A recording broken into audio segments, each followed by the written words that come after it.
So one issue I've always had with the political spectrum is that I think it's kind of incomplete.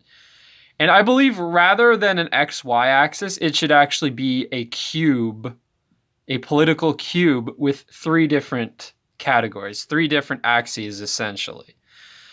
The first is, to what extent are you left wing or right wing in terms of basically left and right stances on social issues? So, social issues in terms of stuff like abortion, race, gender, sexuality, like basically your typical left right social issues. The second axis is economic issues. So that would be, to what extent are you socialist or capitalist? Um, so basically, like how the economy functions.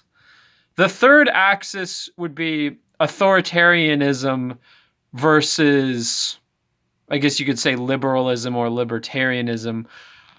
This axis is simply, it's not so much what you believe in, but how strictly do you intend to enforce it. So it would essentially be, given the combination of your social and economic views from the first two axes, just how draconian exactly do you plan on being in enforcing these values?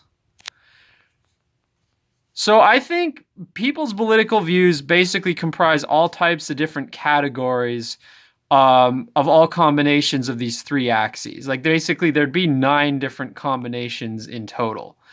And I think this reflects people's views more than the two-dimensional political spectrum with two axes, because the problem with that is it doesn't take into account like Nazbols, for instance, or like woke capitalists. It doesn't take into account the fact that there are people who are socially left-wing but economically capitalist, or conversely socially right-wing but economically socialist. And I think really the political cube model really does take that into account, with like the fact that you can have essentially nine different categories. And I think these categories really do reflect the different range of political views. Now, even with this model, I think there are some flaws. There are certain issues that are hard to categorize, like let's say the environment.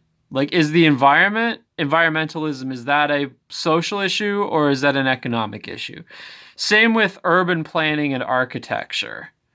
So I don't deny that there are some flaws even with this model, like, but overall, I think it is a better model than the simple two-dimensional XY axis political spectrum. So, what are your thoughts on this? Do you think that the political cube is a good idea in terms of a model for people's political views? Sound off in the comments.